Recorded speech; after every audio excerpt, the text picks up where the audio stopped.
Good morning, America. For our viewers in the West, wildfire evacuations, an arrest in the nationwide manhunt, and Jamie Foxx back on stage. Extreme wildfire danger. Winds up to 76 miles per hour, fueling the fast-growing fire in California. Our Trevor Ault is there on the scene with the latest on the evacuations right now.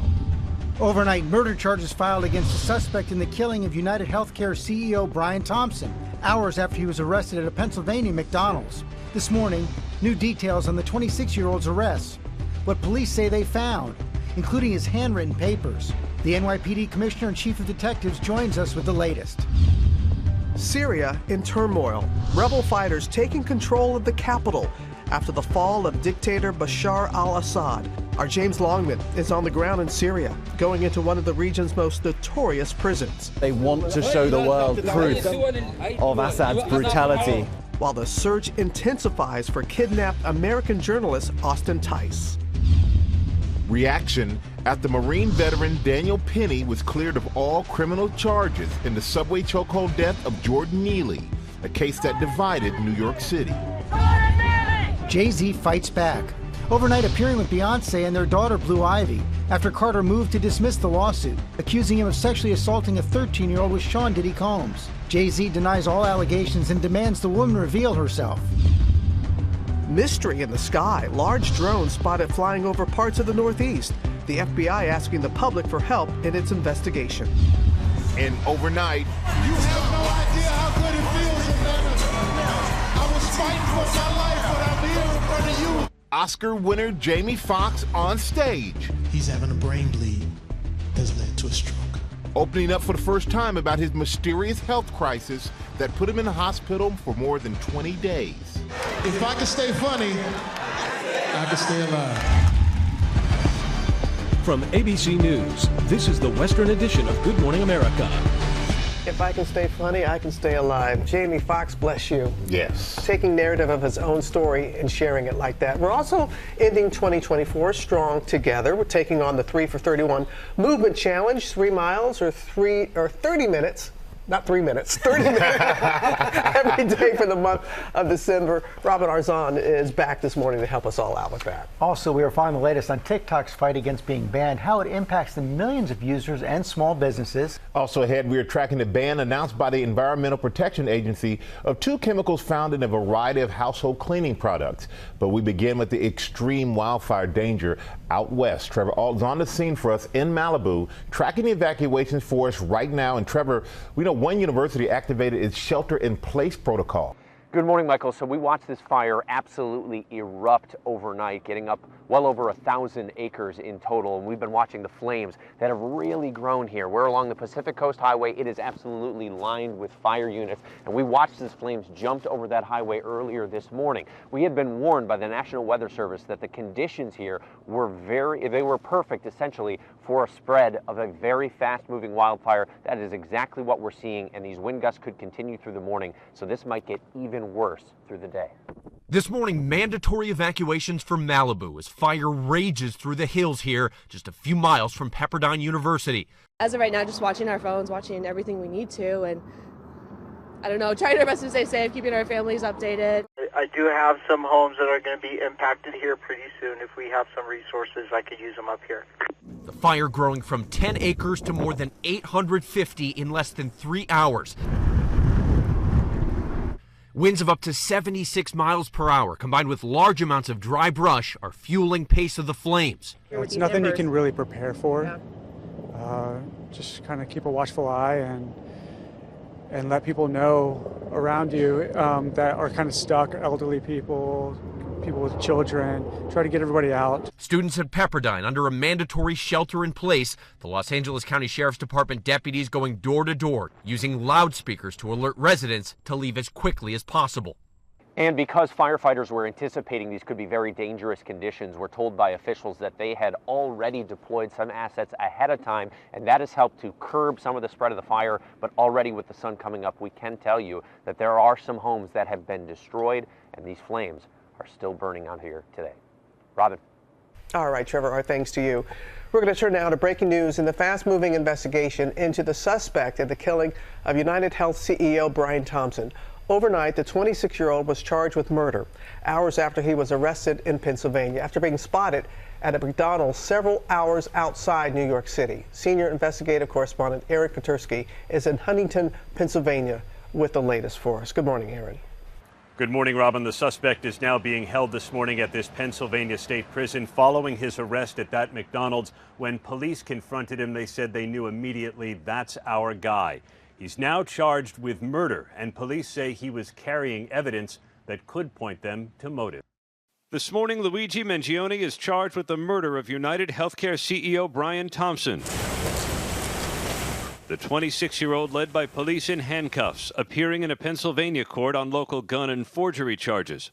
This morning at approximately 9:14 a.m., Altoona police officers received a call of a suspicious male at a local restaurant. Mangione was arrested some 300 miles from the Manhattan murder scene, traveling through Altoona on a Greyhound bus that stopped at this McDonald's. Police say someone recognized him from surveillance images and an employee called 911. A McDonald's employee did something we ask every American to do. If you see something, say something, but most importantly, do something. And they did. Officers found Mangione wearing a mask. As soon as we asked him to pull it down, my partner and I recognized him immediately, just from what we saw in the media with photos, videos. We just didn't even think twice about it. We knew that was our guy. When asked for ID, police say he gave them this fake New Jersey driver's license, the same one he allegedly used to check into a hostel in New York City 10 days before the shooting. When asked if he'd been to New York, court records say Mangione became quiet and started to shake. He is believed to be our person of interest in the brazen targeted murder of Brian Thompson, CEO of UnitedHealthcare, last Wednesday in Midtown Manhattan. The NYPD racing to Altoona. Police say the suspect had this ghost gun that may have been made with a 3D printer, similar to the weapon used to kill Thompson, along with handwritten notes that sources tell ABC News mentioned UnitedHealthcare by name and said these parasites had it coming. At the crime scene, police finding deny, defend, and depose written on the bullets. It does seem that he has some ill will toward corporate America. Mangione grew up in Maryland, attending the prestigious Gilman School in Baltimore, graduating in 2016 as valedictorian. He's seen here speaking at the school's Founders Day. The class of 2016 is truly defined by its inventive, pioneering mentality that accompanies a strong commitment to Gilman tradition. Online, Mangione posted about the infamous manifesto by Unabomber Ted Kaczynski, saying he was a violent individual, but also an extreme political revolutionary. He also posted an X-ray of the spine and reviews of books about back injuries, authorities including them as part of the investigation. My understanding is his spine was misaligned. It wasn't like he was always in severe pain, but it seems like certain things would trigger it. The family of Luigi Mangione saying in a statement, "Our family is shocked and devastated by Luigi's arrest. We offer our prayers to the family of Brian Thompson." His murder has triggered anger online at the insurance industry. UnitedHealthcare putting up fencing around its headquarters. I understand people have real frustration with our healthcare system. This killer is being hailed as a hero. Hear me on this. He is no hero. Police said Mangione had been in Pennsylvania for several days and had actually traversed the state from Philadelphia to Pittsburgh. Authorities are also investigating recent travel across the United States and overseas. But Robin, his next trip is going to be to New York, where he's charged with murder. Robin? Did investigators have any idea who this suspect was before he was apprehended? They didn't, Robin. In fact, they had collected a ton of evidence from the murder scene and beyond, but nothing to point to an identification. So until the customer and employee at the McDonald's recognized the surveillance images and called police, they had no idea who the suspect was. Now those two are going to be able to share the reward money offered for information, Robin. They saw something and they said something. All right, Aaron, thanks to you. The New York Police Department Commissioner and Chief Detectives will join us in our next hour with more on the investigation and arrest. Overseas now to Syria, where rebel forces are in charge after ousting the country's longtime dictator. Chief International Correspondent James Longman has made his way to the capital, Damascus. Good morning, James.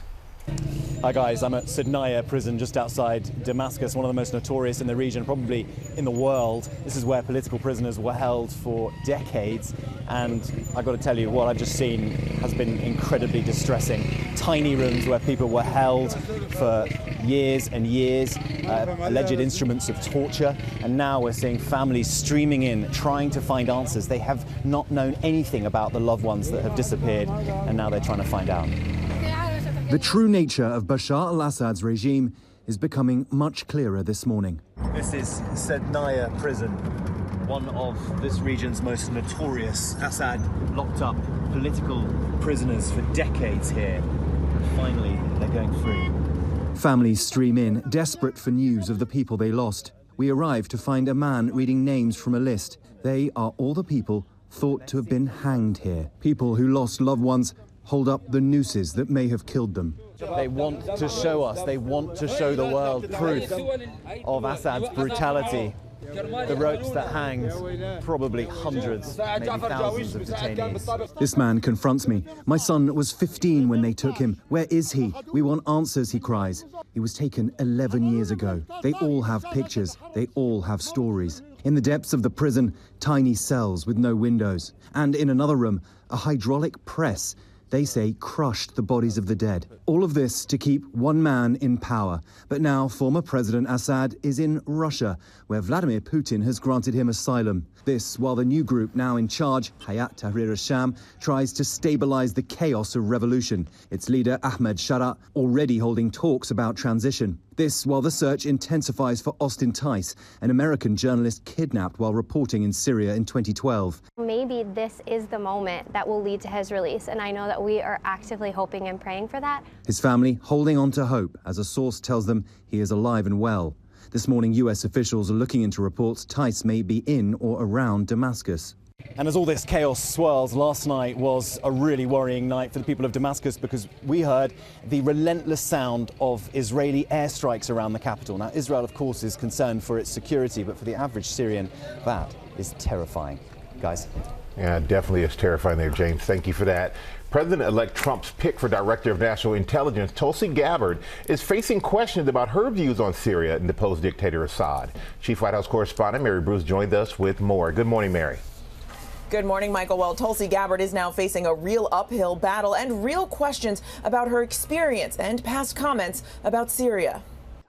This morning, President-elect Donald Trump's pick for Director of National Intelligence back on Capitol Hill. Congresswoman, how do you explain your meeting with Assad to skeptical senators? Facing fresh scrutiny, Tulsi Gabbard, the former Democratic congresswoman turned loyal Trump supporter, pressed on her views of the fallen regime of Syria's Bashar al-Assad.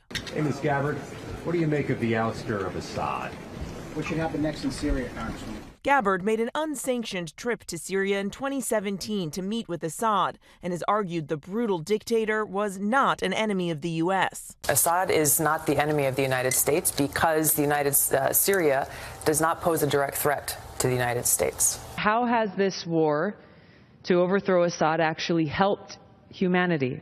Assad's violent crackdown on dissent sparked the war, with his forces bombing, torturing, and killing hundreds of thousands, even gassing his own people. But on the Hill Monday, Gabbard stressed she supports Trump's stance on Syria, the president-elect indicating the U.S. should, quote, have nothing to do with it. I stand in full support and wholeheartedly agree with the statements that President Trump has made over these last few days with regards to the developments in Syria.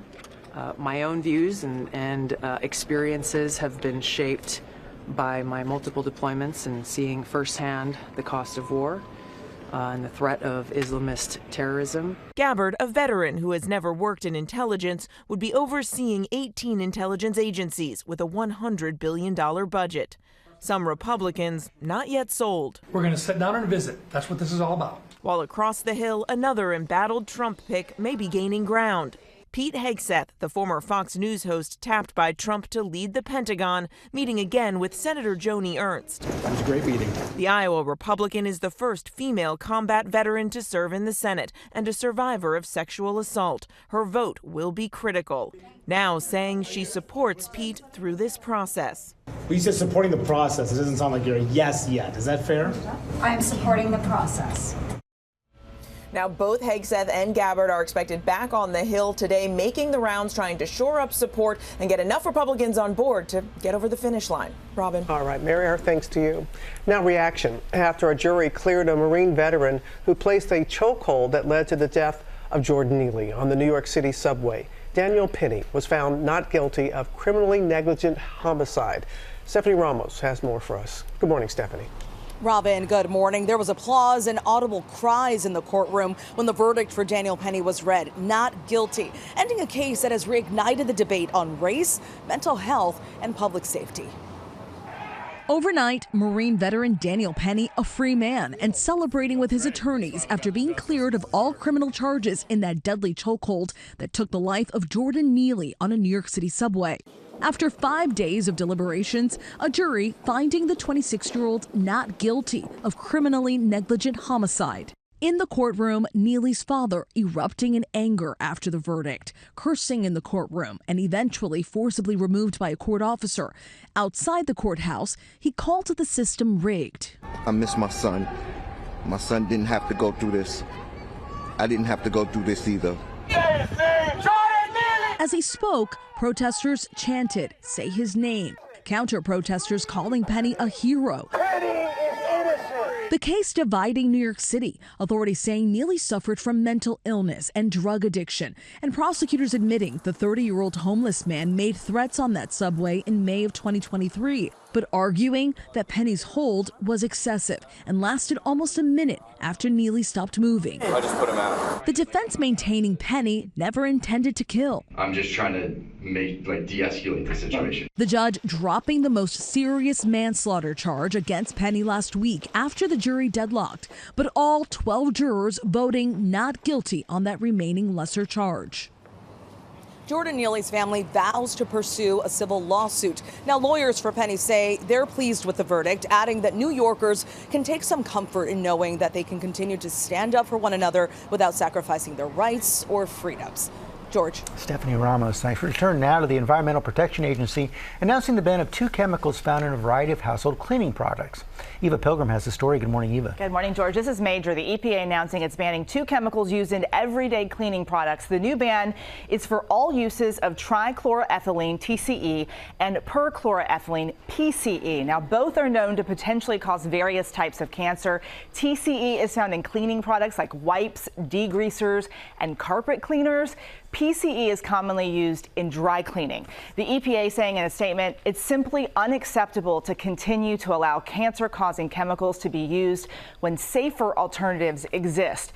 So when will this go into effect? This will be rolled out over time, varying from a year to much longer to allow for changes in manufacturing and equipment. The ban aligns with President Biden's cancer moonshot effort. Congress will likely review this and could also be subject to change depending on the incoming Trump administration's plans and goals. Guys. Eva Pilgrim, thanks very much. Coming up, Jay-Z is fighting back against the sexual assault civil suit against him. He's trying to get it dismissed. Plus, the mystery in the sky. Drones sighted all over the Northeast. The FBI is asking the public for help.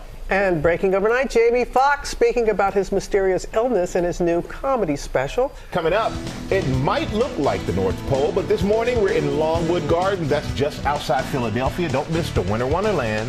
We'll be right back.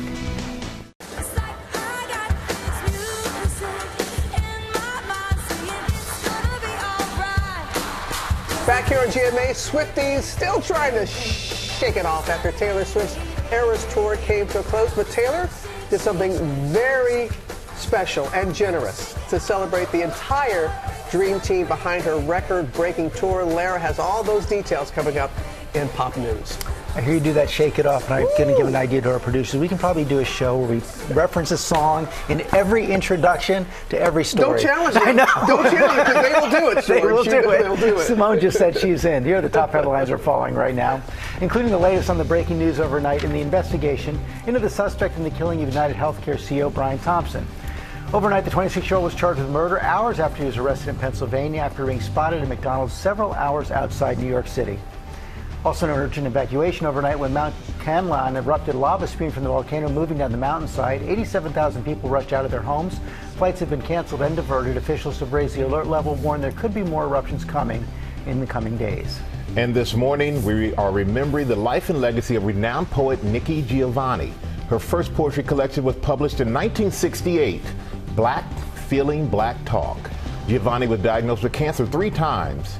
She was 81 years old. Magnificent. Magnificent, Wow. to say the least. And we got a lot more ahead, including Jamie Foxx sharing his details about his mysterious illness and his new stand-up special. That is all coming up, George. Right now, rapper Jay-Z, the music mogul, moved to dismiss a new civil lawsuit accusing him and Sean Diddy Combs of assaulting a minor at a party in 2000. ABC News Live anchor Linsey Davis here with the latest. Good morning, Linsey. Hey, good morning to all of you. Good morning to you, George. The artist known for his song 99 Problems has one more this morning. In a new filing, Jay-Z's attorney says the rape allegations are part of a sprawling extortion saga, and they're asking the allegations either be dismissed altogether or the identity of the anonymous accuser be disclosed. Overnight, Jay-Z stepping out for the first time since that civil lawsuit accusing him of raping a then 13-year-old girl with fellow music mogul Sean Diddy Combs at a VMA after-party in 2000. Jay-Z, who has vehemently denied all the allegations, walked the red carpet at the premiere of Mufasa alongside his wife Beyonce and daughter Blue Ivy. I'm the new Sinatra, and since I made it here, I can make it anywhere. Known for his empire state of mind, the rap titan's mindset now seems to be on dismissing that lawsuit. In his counter-filing, Jay-Z demands the woman reveal herself and calls the claims a cynical and calculated campaign to force payment of an exorbitant sum of money. We doing big camping, we spending cheese. Check them out now. In 2000, Jay-Z was nominated for Best Rap Video. He and Combs both attended the award show. The newly amended civil lawsuit, originally filed in October against Combs, for the first time identifies celebrity A as Jay-Z, claiming the two drugged and raped a 13-year-old girl at an after-party and that another celebrity stood by and watched as Combs and Carter took turns assaulting the minor. Combs has also denied all allegations. Jay-Z and Beyonce married in 2008 and went on to have 3 children. I can't imagine her heartbreak and for herself, for her children, for both sides of their family. The struggles that they've overcome as a couple have been profound and have inspired many other couples all around the world. And so this is a moment, it's a test. The lawsuit was filed by Texas-based attorney Tony Busby, to whom Jay-Z took direct aim at his statement, writing, "I'm not from your world. I'm a young man who made it out of the project of Brooklyn. We don't play these types of games. We have very strict codes and honor. We protect children." Busby fired back in a statement saying, "Despite a coordinated and aggressive effort, I won't be bullied or intimidated. People will see through this effort to discredit me and my clients, and the truth will be revealed."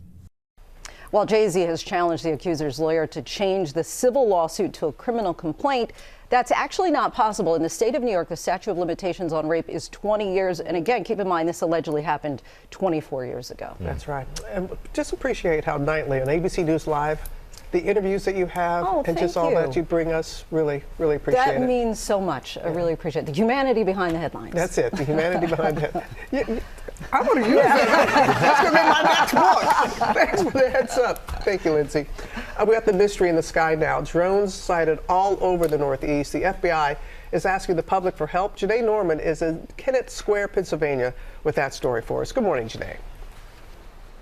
Hey, Robin, good morning to you. Yeah, I'm here in Kennett Square because we've got a lot of fun coming up in our next hour regarding Christmas. But first, this story, it's making big news up where I live in North Jersey, Essex, Morris, Monmouth counties, where people are talking about this as far reported as Connecticut, all the way down here to the Philadelphia area, these drone sightings. And we are not talking about small toy-like drones that people would use for hobbies, but commercial grade drones, reportedly some the size of a small school bus or a small airplane. And neighbors are reportedly seeing these drones flying at night or in the early morning hours in flocks and at low altitudes. Neighbors reported being woken up by a buzzing sound, and officials don't have any answers. That is not an airplane. It's the latest in a string of mysterious drone sightings posted on social media that has residents worried. And this morning, the FBI is investigating. They're just pacing back and forth, going very slow. The drones, which appear to have been much larger than recreational drones, have been spotted all over New Jersey over the past weeks. It looks like a spaceship. From near Bedminster, the location of President Trump's golf course, to Monmouth County, where the sheriff's office has made this map of reported sightings. Characteristic triangle lights underneath.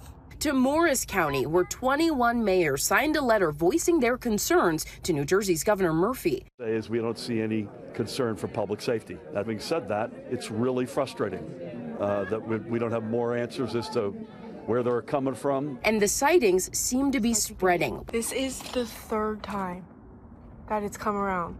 With large drones reportedly in the sky around Philadelphia. Look at it. The mysterious flying objects preventing a medical helicopter from landing to pick up a car crash victim and prompting the FAA to issue flight restrictions prohibiting drone flights over Picatinny Arsenal Military Base and Trump National Golf Club Bedminster. And so the FBI tells us that they are still trying to figure out what's going on. In the meantime, those 21 New Jersey mayors, they are asking for not only a full investigation, but clear communication to local officials, law enforcement, and residents about what that investigation finds, as well as any necessary laws to prevent any unauthorized or unsafe use of drones that could impact the public, guys. Yeah, this is all very, very concerning today. Thank you. Now on GMA with Jamie Foxx opening up, about the medical episode that nearly took his life. Eva Pilgrim is back with this story. Good morning to you, Eva, and you stayed up. You watched this. I watched it. It dropped early this morning, and I got up to make sure I could see the whole thing.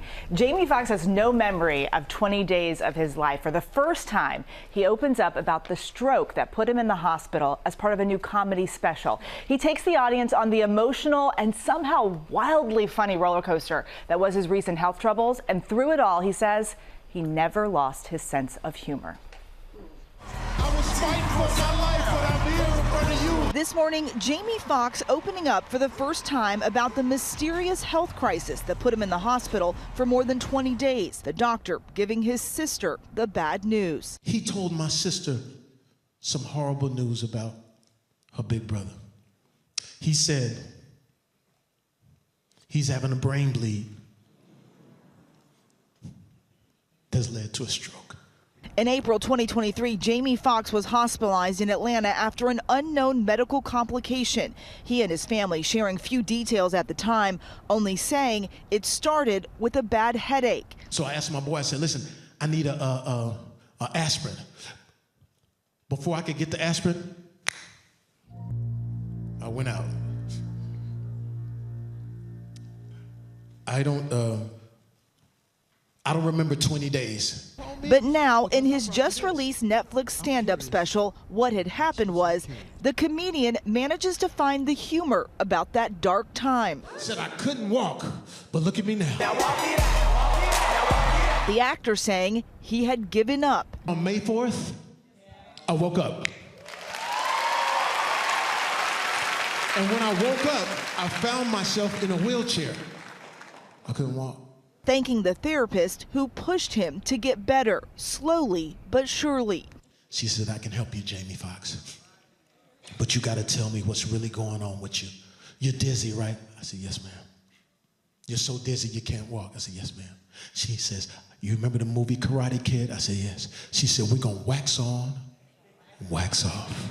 Foxx recorded the special this past October while doing 3 live stand-up shows in Atlanta. I ain't been on stage officially in like 18 years, but you know, Atlanta made it feel like, man, I ain't lost a step. Now Foxx saying it was the strength of God and his family that helped him through. Don't take me now, Jesus. Give me just a little more time with my little one. Performing a song with his youngest daughter. I mean, you had to make it because I always dreamed that we'd perform together on stage one day. Who played by his bedside when his health was the worst. And his motto through it all? If I can stay funny, I can stay alive. Yeah, and he kept saying that repeatedly throughout the special. Watching it, it's just so clear how grateful he is for his family and to be alive and for his sense of humor. And people are talking about how great this special is already. It's already nominated for a Golden Globe. Wow. Already. We didn't show all the funny parts. It's really funny. Yeah. It's nominated. It came out at 3:30 this morning. Yeah. I'm telling you, you got to watch it. It's really good. You laughed, you cried. I laughed, I cried. I cried because I was laughing. It's great. See, what happened was, I love the title. That in itself. It's great to see him back, though. It is wonderful to see him back. And again, taking the narrative, telling his own story. And so many people have family members who've been through stroke. They understand this. Yeah, we can. Thank you, Eva. Later, Robin Arzone is back with the 3 for 31 challenge, answering your questions so you can head into the new year feeling better than ever, just like Jamie Foxx. Now, play of the day, and she is here, Lara, with a special Monday Night Football. Yeah, I really am digging this whole new football thing I have going on. And last night it was the Cowboys taking on the Bengals on Monday Night Football, but the game was also simulcast on Disney Plus and ESPN Plus as Simpsons Fun Day Football, with the Simpsons running the exact plays as were happening in the game. In fact, here's the Bengals' first touchdown, Simpson style. Bart, Lisa, and Ralph are in. Bart Simpson takes the snap, throws to Ralph. Touchdown! And here's what that play actually looked like. Quarterback Joe Burrow finding Jamar Chase in the front corner of the end zone. And back in real life, Chase does have a special relationship with Brixton Wood, who's fighting cancer. Chase promised Brixton that if he scored a TD, he would do a gritty dance for him. Well, take a look. Chase delivered with this catch for a touchdown, and there it is. There it is. There's the gritty. By the way, it was a tight game. The score tied 20-20 with 2 minutes to go. The Bengals forced a punt, blocked, though, by the Cowboys. And then stay away. Yeah. Then they lose the ball. Bengals get it back. Burrows throws to Chase for his second TD. Hopefully he did the gritty again. Bengals win it 27-20, celebrating with some Simpson donuts. Well, it's good to see Jamar Chase help do that for the little kid. He's also one of the best in the league. He sure is. Love watching him. Love watching him. Thank you, Larry. Love being a sportscaster, too. Simpsons. We'll be right back. Good morning, America. It's 8 a.m. Overnight murder charges filed against the suspect in the killing of UnitedHealthcare CEO Brian Thompson, hours after he was arrested at a Pennsylvania McDonald's. This morning, new details on the 26-year-old's arrest, what police say they found, including his handwritten papers. The NYPD Commissioner and Chief of Detectives join us with the latest.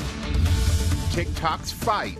The social media giant asking for an emergency pause on the law that would ban the mega popular app, what it means for users.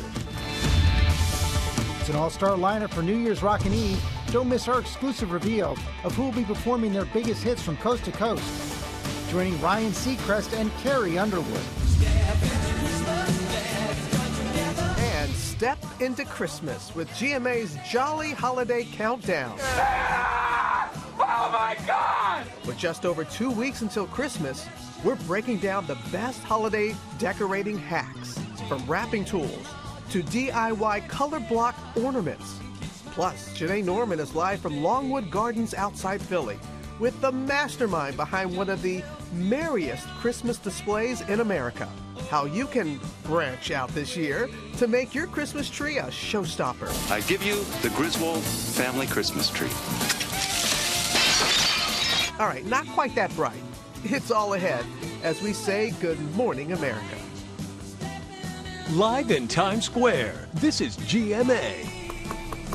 Good morning, America. We cannot wait to see more from Longwood Gardens, which is just outside Philadelphia. And Robin, I know another thing we've been looking forward to, your conversation with Sir Elton John. Yeah, I recently traveled to London to sit down with Elton and his husband David Furnish in their home. We had a deeply personal conversation talking about highs and lows of Elton's life, his decision to discuss it all in his new documentary, Never Too Late. And you can see the one-on-one with Elton tomorrow here on GMA. We're looking forward to that. We have to wait till tomorrow? Yeah, gotta wait. It's called a tease. That's a tease. Yeah. Okay. Only one more day. Right now, look at the top stories breaking today. We start with the breaking news overnight in the investigation into the suspect in the killing of UnitedHealthcare CEO Brian Thompson. 26-year-old was charged with murder hours after he was arrested. We're going to hear from the NYPD Commissioner and Chief of Detectives in just a few moments. First, let's go back to senior investigative correspondent Aaron Katursky in Huntington, Pennsylvania. Good morning, Aaron. Good morning again, George. From star student with a privileged upbringing to accused murderer, Luigi Mangione, 26 years old, finds himself here at this Pennsylvania state prison awaiting extradition to New York. Overnight, the NYPD and the Manhattan District Attorney's Office filing charges accusing him of murdering the healthcare CEO Brian Thompson. He was a valedictorian at his prep school. He was an Ivy League graduate, but police arrested him at a McDonald's in Altoona after a customer recognized him from surveillance images and an employee called police. Until then, we're told, investigators just did not know who he was. At first, police said Mangione showed them a fake New Jersey driver's license, like the one he allegedly used to check into a Manhattan hostel. They also said they found a ghost gun similar to the weapon used to kill Thompson, and handwritten pages that mention UnitedHealthcare by name and include the quote, "These parasites had it coming." But after so much anger online, even celebration at Thompson's death, the governor of Pennsylvania said he wanted to make clear that Mangione is no hero. He said we are all less safe when ideologues engage in vigilante justice. George? Okay, Aaron, thanks very much. Michael? All right, thank you, George. And earlier, I spoke with New York City Police Commissioner Jessica Tisch and NYPD Chief of Detective Joseph Kenney about the investigation. And Commissioner, I'd like to start with you. Mangione, he's facing murder charges. What do you expect him to be? When do you expect him to be sent back to New York? You know, we don't know exactly what the timing is. We'll see how the extradition hearing goes. But I am just so proud of the work of the New York City Police Department over the past week. Our detectives conducted an incredible camera canvas tracking his movements throughout the city. We had our scuba teams in the water looking for the gun. We had our helicopters overhead. It was just a real complete effort by the men and women of the New York City Police Department. And with all the evidence that they have, you have the DNA evidence, is there other forensic evidence that's tying Mangione to the shooting? And do you believe that he acted alone? So we do have a lot of evidence in this case. When he was found, he was in possession of the same New Jersey fake identification that was used at the hostel. The gun looks very similar with a similar suppressor. So there's a lot of reasons that we feel very strongly that he is the person of interest in this case. Chief Kenney of New York Police, they released surveillance images that played a key role in his being recognized yesterday. They've been absolutely relentless in their pursuit. And can you take us through the investigation over the past few days? Yeah, sure. So as you said, the key to this case was releasing that photograph that we were able to obtain during one of the extensive video canvases.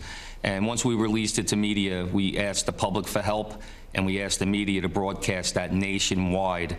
And as you can see, obviously that picture reached Pennsylvania, where you had an employee and a patron of the McDonald's in Altoona recognize the subject. So if we hadn't released that photograph in a timely manner, you know, the investigation maybe would have went on a little longer. You know, we say this all the time. If you see something, say something, do something. And in this case, that McDonald's employee did just that. And we are grateful as a city to that person. Yeah, without a doubt. And before his arrest on Mangione, he was reportedly not on your radar at all. So how difficult did that make the investigation? So we had a number of different leads that we got. We asked New Yorkers and people across the country to call us and let us know if they recognized the person, and lots of people did. So we had a lot of different threads of this investigation going that we were working, but we had collected early in the investigation some forensic evidence, some DNA evidence, some fingerprints. So we were very confident that we were ultimately going to get to the right person. It was just, we were thrilled to get the call the other day from Altoona Police Department saying that they had our person of interest in custody. And it was just a matter of time. It makes it seem like that. And officials say they recovered a so-called manifesto. Have either of you seen it? And if so, what does it tell you about a possible motive? Chief, go ahead. I had an opportunity to read the manifesto. It's handwritten. He does make some indication that he's frustrated with the healthcare system in the United States. Specifically, he states how we are the #1 most expensive healthcare system in the world.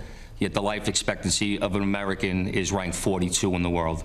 So he was writing a lot about his disdain for corporate America and in particular the healthcare industry. And Commissioner, do you know if he had a personal connection to UnitedHealthcare? We don't know that yet, and as the chief mentioned, there is still a lot more investigating to do, but this will all come together over the next few weeks and months. And there are also reports that he may have suffered a back injury. Do you have any idea whether that played a role? I read that too. Again, this is all going to be part of this investigation.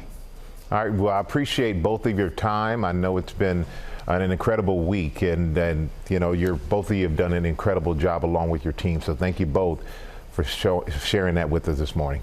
And once again, thank goodness for that customer at McDonald's and the employee who Aaron told us earlier will now split the reward money. Old school from the hard photograph. That's right, that's right. We heard the commissioner say it, we said it here. If you see something, say something. There you go. We're going to turn now to TikTok requesting an emergency pause of a law that would ban the app starting next month.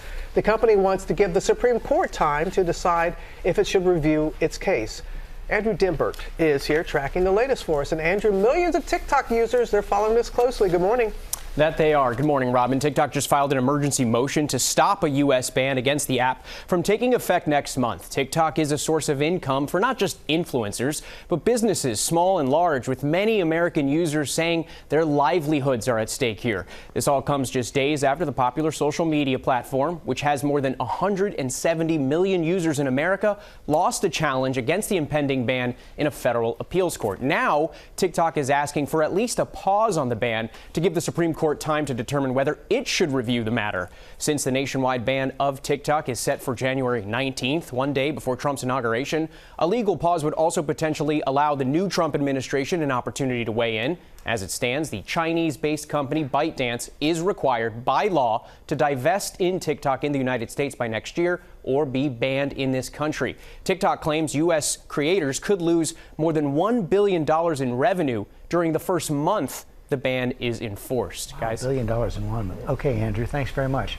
Coming up in our GMA morning menu with 15 days until Christmas, tips to do your shopping without taking on extra debt this holiday season. Also ahead, we will find out who is joining Ryan Seacrest and Carrie Underwood for New Year's Rocket Eve. That's coming up with Lara in Pop News. Plus, Tori Johnson is here with Last Chance Gifts, covering everyone on your list with prices starting at less than $10. And Lara is with Lori Bergamato with even more ways to save. Hey, Lara. Sorry, I got so excited, Michael, because Lori's been, she's been in her jolly holiday workshop checking out viral social media hacks for wrapping and decorating. We're in the midst of a lesson right now. We're decorating on a budget, and I don't even know. We're going to try this. 1, 2, 3. Oh, see? Well, I'm learning. We're going to learn together, America, coming up on GMA.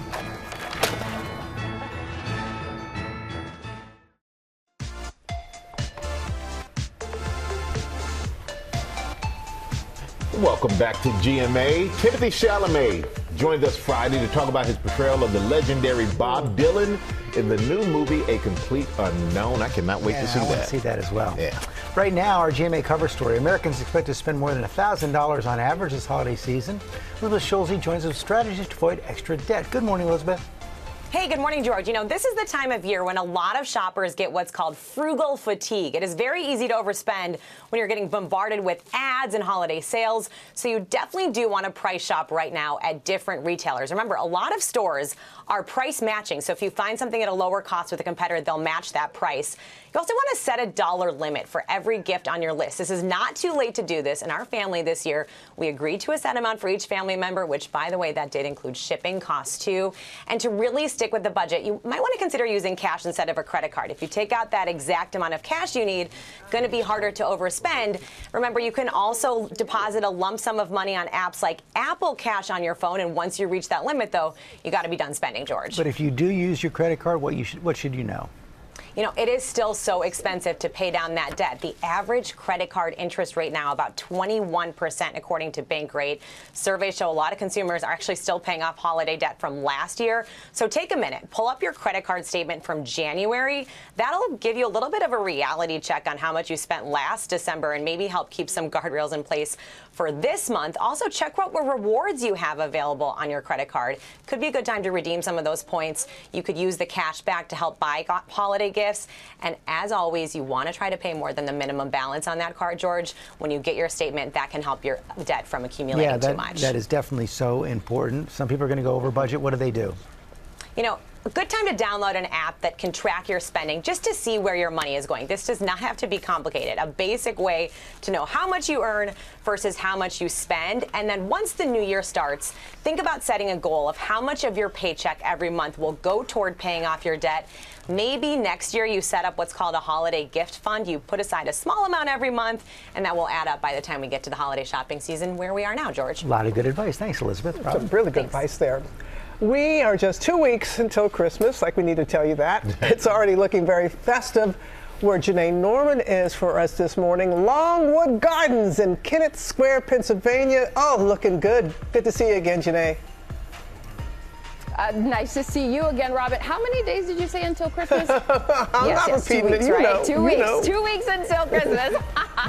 You guys, it is gorgeous here at Longwood Gardens in Kennett Square. This is truly like a little hidden gem. I drove down this morning. We're only 30 miles outside of Philadelphia, a short drive from New York City, and it feels like we're at the North Pole. And I wish I could show you all of this place. They have the biggest fountain outside of the Bellagio outside, but inside this, the gorgeous peppermint room, this is an 18-foot Christmas tree. There are like 18,000 holiday plants, nearly 70,000 ornaments all throughout here. It took so many people, lots of little elves, Robin, to really help put together all of this magic. You're not a little elf. You're my queen to be. I love the crown that you have on, Janae. But we know more than 200, for the two people who got it, was worth it. More than 200 people have worked together to bring Christmas to Longwood Gardens. And you have a very special guest, don't you? Yes, and it is not the Queen of Zamunda, as you were alluding to, but it's Jim. It's Jim Sutton, and he is the Associate Director of Display Design for Longwood Gardens. I was talking to him. He's worked here for almost 30 years because he just loves it. He told me that all of the plants in here are real, and there's so much work that goes into this, Jim. Thanks for being with us. This Christmas tradition is over 100 years old. Goes back to 1921. Tell us about all of the work that goes into putting it together. Sure, we have a very long, rich history. It involves everyone. We know the theme a year ahead of time, so we divide it up into 23 different projects. They work on it throughout the year. I'm really you're like really organized. Oh, yeah. 23 different projects, okay. I'm really just the head elf. Yeah. And it takes everyone. Over 200 dedicated staff, 30 to 40 students, hundreds of volunteers, and everybody contributes to Longwood Christmas. And it's really also about the scale. Longwood is such a big place. Yeah. Our trees have to be big. Our biggest tree is over 30 feet, fully decorated. So I have to keep my pulse on all of those things, and then we bring it all together with our facilities department and our guest services to make it a true Longwood Christmas. You keep your pulse on all of those things, and your blood pressure must be through the roof. But you can help all of us at home when it comes to decorating, because you've really got it down to a science. What do we need to know about making a tree just sing like this? Sure, there's a lot more than just the ornaments you can put on a tree. So for example, you can use natural elements like a pine cone. Yeah. So a pine cone, when you gild it takes on a whole new look to it. Ooh. So come on, Gil. Yeah. Anything, when you spray it gold, has a whole new feel to it. So go ahead and just slide that in a tree. That stick on the back of it will help it stay in place. Yep. Yeah. Beautiful. You're doing it. How did you do, how can someone do this? This is at your local craft store. You can buy them at a local craft store, but we can also do it. You can get flocking and spray paint a regular pine cone you collect from your garden. Amazing. So many great things that you can do to dress up the holidays, and it just gets you feeling good. Jim, not only are you the head elf, but you're like the head celebrator. Thank you for that. Guys, lots of celebrating to do. Absolutely. I love that idea with the pine cones. Yeah. All right. Thank you both so much. It's time for our Holly Jolly Countdown. So excited to have Tori Johnson here once again to take the stress out of holiday shopping with deals and steals on last chance gifts. Is it Can really? I just say first, you are bringing the joy to my holidays right here with this beautiful color. You bring me joy with this product. Okay, so we're starting out with a little hair love here. So this is Keratin Complex, and it's all about stronger, smoother, healthier hair. It's their proprietary keratin formula that is going to help to repair damage, eliminate frizz, help hair just appear so much healthier and stronger. It also smells really good. You want to take a little sniff there? It smells really nice. I like that. I also like this one right here, the blonde shell, which is great for debrassing color treated hair. We've got all of the options from them, all 50% off, starting at $14. Awesome. Okay, and all more of these for hair. are like, it's time to order. Yes. Volo Beauty, that one that you're touching right there is the fan favorite. That is going to help with saving your hair and saving you time, because that nano weave fabric is extra absorbent, so it's going to help dry your hair before you go to put heat on it, which means that you can put less heat on your hair, less frizz in your hair, and it doesn't break your hair like towels can. Exactly, because it's lightweight. If you spin it around, you also see it's got that nice little strap on the back, so the towel stays in place, as does this body wrap. Because of the elastic around the top, it's going to stay in place, no slips, all 50% off, starts at $14. Woohoo. All right, one of your favorites. Yes, I love these. So L. Erickson, we've got a whole new assortment of all of their hair ties. And what are great about these, they call them their pony hair ties. What's great about these is non-damaging, non-creasing, which means that it doesn't break your hair. Right. Looks really good. And we've got some new ways to, like, I love this little one. Gifties. Yeah, this little ball's got 30 of these in here. They're like all the hair ties are like creating the ball. It's very cute. It's so cute. And then we've got these little packs here. You got little 9 packs right here. So if you're making one of those burr baskets, that's all the rage right now. You know these burr baskets, which is like, so it's I'm so glad I'm finally telling you something you don't know about. You always know it first. It's like the biggest trend on TikTok right now, where it's kind of like an Easter basket, but for winter. So an Easter basket for the holiday season. Like like burr. Yeah. So these are the kind of little tchotchkes you can put in them. But also like, known as a stocking stuffer. Yeah, yes, also too. We've got that as well. So chicest hair accessories, all slash and half, starting at $9. Thank you, Tor. All right. These are fun. Yes, Mad Mia. These are really fun socks that just make everybody smile. Look at this little, you got the little elf one right here. And are these supposed to go under your pants? Yeah, or you could wear a skirt or shorts, or you choose what, or your dress. Wow. You can, dress creatively. Look at this. We've got Disney princesses, Harry Potter, Mickey and Minnie, so many different options that you'll see online. I love him. We've got them from toddlers to adults. The pair of that one, and when you guys go online, look up the elf socks on Mad Mia. They're really the pair is phenomenal, and these are all 50% off, $9 to $13.50. Love it. All right, now let's look cool. Men's accessories from Breed. We've got a big assortment. Everything from the little leather wallets, and then also these are great grooming kits for travel. So they've got all of the little pieces right in there. We also have their fabulous watches. We've got sunglasses. I love the sunglasses. The sunglasses are great. I know that they're men's styles, but honestly, they look good great on girls too. They are. You like that aviator style. You look good in everything. We also have leather wallets from Breed. Just a really great assortment. Easy gifts for men. They look good and they are going to last. And 50 to 76% off plus free shipping, everybody. From Breed. You got it. Let's bring it home, George. All right, Linens and Hutch. This is really all about comfort at home. We've got this big chunky knit. This is one of their favorites. Look at that one right in front there. That set right there is their waffle texture comforter set. That's an oversized dimensions, but then it gets softer with every wash. Nice. Wow. This tie-dye right here, faux fur on the outside, Sherpa on the other side. If you like comfort, this one's for you. This is for 70% off and free shipping, everybody. From Linens and Hutch. Yeah, that comforter is happening. And guys, thank you to the companies for all of the great deals. Go to goodmorningamerica.com to find them, and we'll be right back on GMA. Thanks, Laura. Love these. Welcome back to GMA, live from Times Square. And just in time for Pop News. Thank you, George. Good morning to everybody. We're going to begin with the world premiere of Mufasa, the Lion King. Last night, the stars hit the red carpet in Los Angeles at the Dolby Theater to celebrate the new movie, including Beyonce, who's reprising her role as the voice of Nala. Her daughter, Blue Ivy Carter, was by her side. She plays Kiara, the daughter of Simba and Nala. Director Barry Jenkins was also there, along with Lin-Manuel Miranda, who wrote all the songs for the musical. And this morning, we have an inside look at the making of the film with Beyonce and Blue taking us behind the scenes in this exclusive video. Take a look.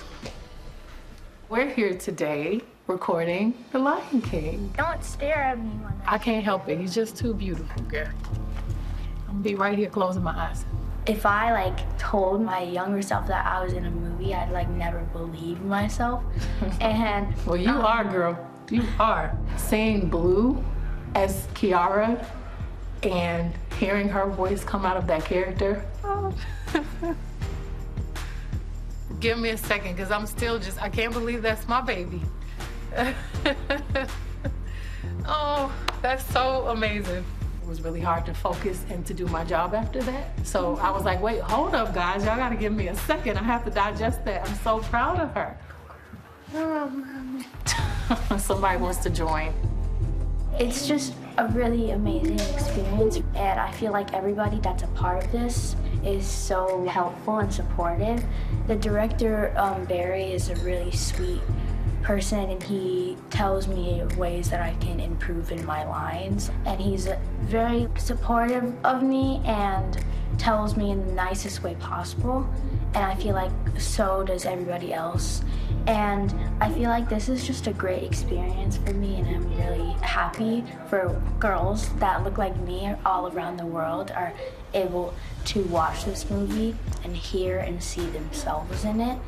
She did such a beautiful job, and I can't believe how natural she is, and I'm just proud of you.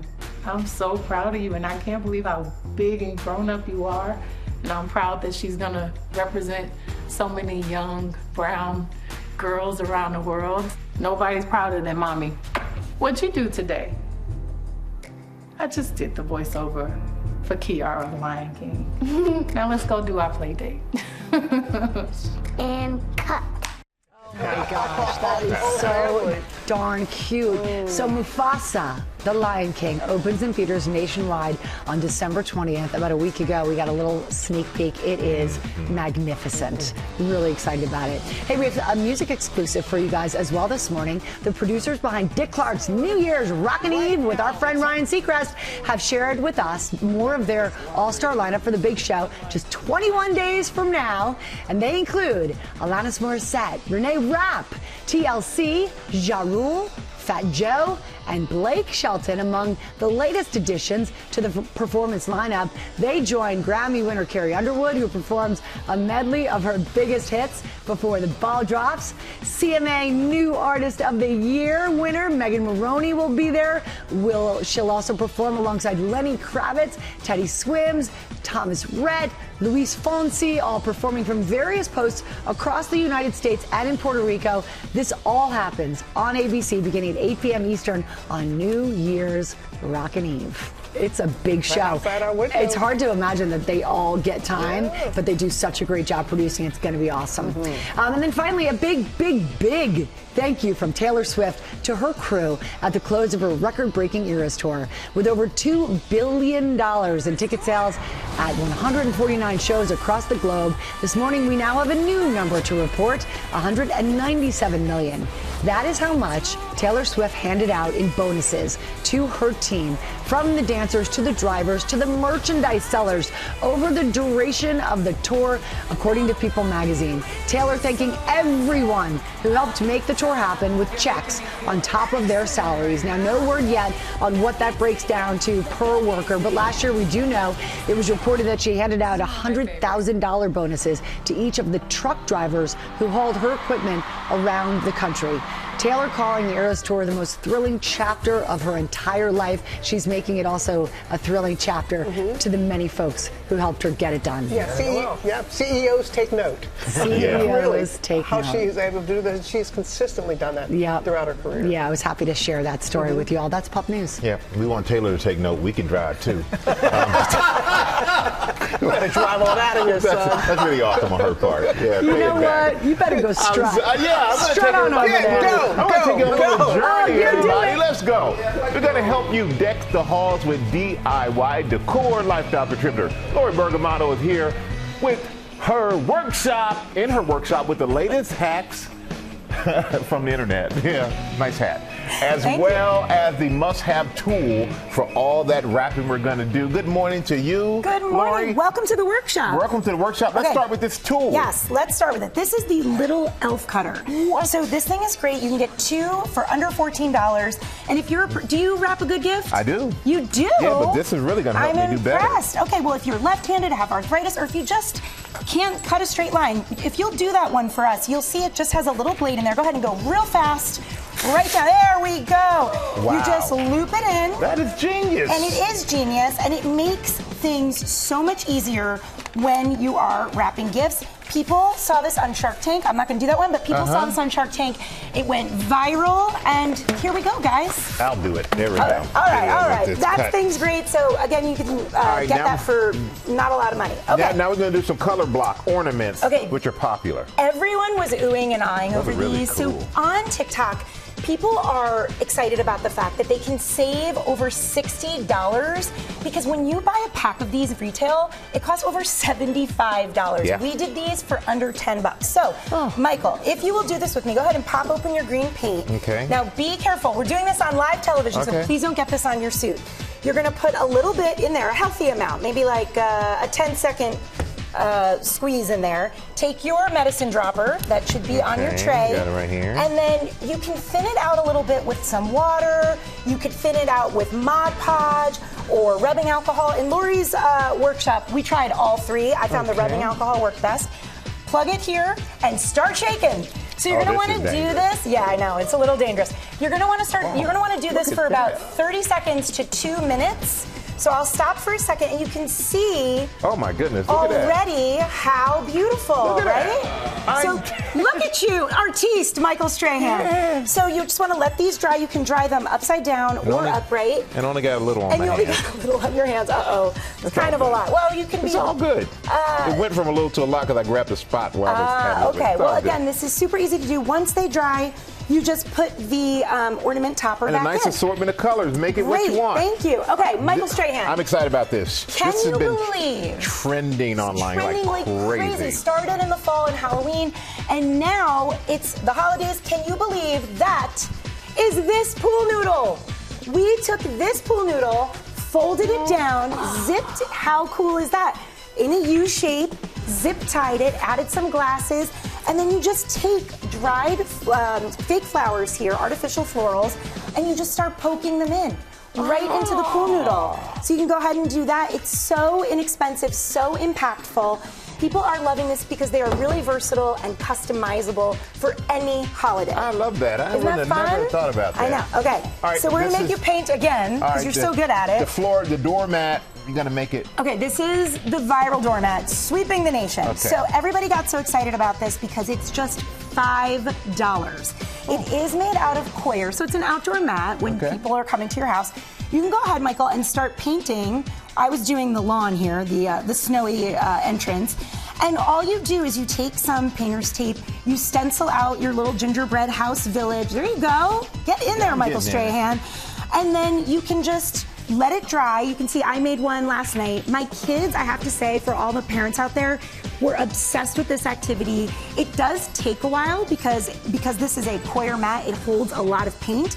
But it's great because it's a fun, screen-free activity that the entire family can do. And I have to tell you, this outdoor acrylic paint is very forgiving, which I love because I'm all about foam made, not homemade. Foam made, not homemade. And I love the fact that it's an activity you can do with your kids. Exactly. Keep them occupied. That's right. Less screaming about the gifts that they expect to get for Christmas.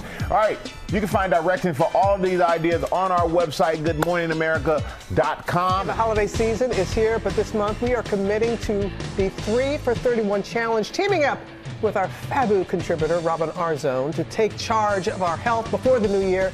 She's here this morning to answer some of your questions. Good morning. We're 10 days in. 10 days in. We're in double digits. Yes, we're going to knock off another one of those on our accountability calendar. That's right. Just remind folks, 3 for 31, 30 for 31, what are we talking about here?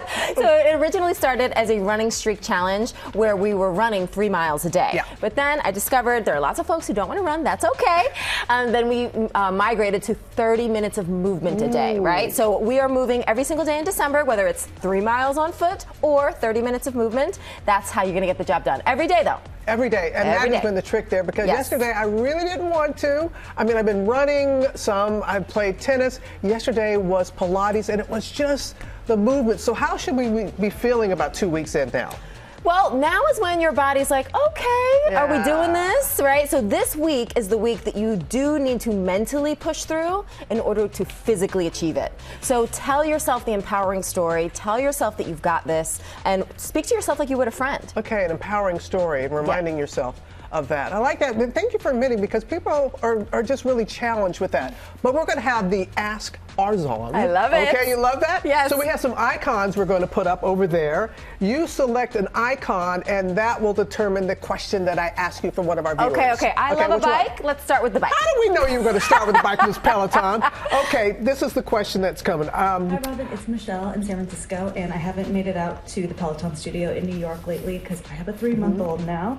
And I'm wondering, if you only have 30 minutes for movement a day, what type of movement you prioritize? Thanks. Strong mama. So listen, motherhood requires functional strength and emotional resilience. So I say embrace shorter workouts. I love a nap time hustle. I like that phrase. It might be 10 minutes, 15 minutes, 20 minutes, but embrace the shorter workout. And I really advise strength training. I think all of us should be strength training, but especially caregivers. You want to have the fortitude and the muscular strength for the physical demands of motherhood. Right. You know, you want to be lifting weights that are heavier than your child. You're hauling, luggage and a bag and your Stanley Cup and all things that require physical strength. And you realize after lifting weights that you're just a more confident, patient person, which I think is what our kids deserve. And we've heard more and more about strength training, and it's a combination of all the things. Okay. What's the next icon you're going to pick? Let's go to the stretching. All right, let's see what that question is. Hi, Robin. This is Esther from Green Bay, Wisconsin. My question is, what do you do on days when your body feels tired? Like yoga or stretching? What do you suggest? All right, so this is important. I incorporated in my routine, my self-care routine, a hero's breath. Can I show you? Yeah, Here, let's stand up. All right, let's stand up. Okay. Yep. All right. Active. So this is kind of a power pose. Like imagine you're in your superhero movie. You're gonna inhale and call in the strength and power and resilience that you want to bring into your day. And on the exhale, try to make it longer than the inhale. You're going to let go what doesn't serve you. And on the next inhale, say something internal or out loud, something kind to yourself. Yes, I can. Exhale. Whew. That little minute in between. A minute of this. A minute. And the reason I like the power pose is because the physicality of this might feel silly at first, but it actually recharges us, and studies show that it actually is chemically changing our nervous system. I did it in my master class, and I talked about the Wonder Woman pose. Like sometimes when I'm a little tentative about something and I do this for a minute, it just gives you that. But I like to incorporate the breath in it as well. Yeah, the breath work is really helping calm us. Maybe switch queen. Yes, we may. Okay, what's the next icon you're going to pick? All right, let's do the run. Ooh. Robin, how can I stay motivated when I feel like I'm not hitting my fitness goals? I'm walking, I'm running, I'm jogging, but I still feel a little down. So please help me to stay motivated, please. That's Petula from my Glam Fam. Glam Fam is in the house. Yes. I know. I was speaking backstage to the Glam Fam. They are doing it. This is so amazing. So listen, this is called a mental movie reel. This is a visualization exercise that I created when I was doing preparing for marathons and ultra marathons. And just like a preview you would see in a movie, you're creating that, but starring yourself. The mental movie reel, this is how you do it. Simple. You're going to jot down 2 or 3 moments, experiences where you felt proud, like, yes, I did that. And then, this is the next step. You're going to write it down and then tell a friend. Text a friend. Say, text your girlfriend and say, hey, I'm super proud of these two things. Remind me on that rainy day when I don't have that great self-talk. Remind me of this moment. So you kind of keep it in your back pocket. Yeah. Be the star Yes. of your own show. Don't be a supporting actress. Main or character actor. energy. I love that. Thank you. And Robin, you can scan the QR code to head to our website for more on the 3 for 31 challenge, and head to GMA's Instagram. Come on, share your progress. Ask these great questions. But I know you got little ones. You're going to love this. Coming up, we got the cast of Annie. They are adorable. You don't want to miss this.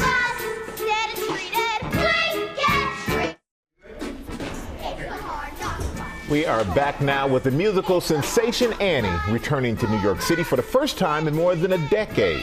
Whoopi Goldberg joins the cast of the musical starting tomorrow at the theater at Madison Square Garden, singing Hard Knock Life. Please welcome Hazel Vogel starring as Annie, and playing the lovable orphans we have Aria, Eva, Olive, Kylie, Nora, and Anna. It's the hard knock life for us. It's the hard knock life for us. Instead of treated, we get tricked. Instead of kisses, we get kicked. It's the hard knock life. Got no folks to sleep. Oh, so it's the hard knock rodeo. Cotton blankets instead of wool. Minty bellies instead of full. It's the hard knock life. Don't it feel like the wind is always howling? Don't it seem like there's never any light? Once a day, don't you want to throw the towel in? It's easier than putting up a fight. No one's there when your dreams are like a cream. No one cares if you grow or if you shrink. No one tries when your eyes get red and green. From the crying, you would think this place would sing. Oh. Yank the whiskers from her chin. Jab her with a safety pin. Make her drink a Mickey fin. I love you, Miss Hannigan. Get to work. Strip those bits. I said get to work. It's the hard knock life. It's medicine. It's the hard knock life for medicine. No one cares for you, a smidge, when you're in an orphanage. It's the hard knock life. It's the hard knock life. It's the hard knock life. It's the hard knock life.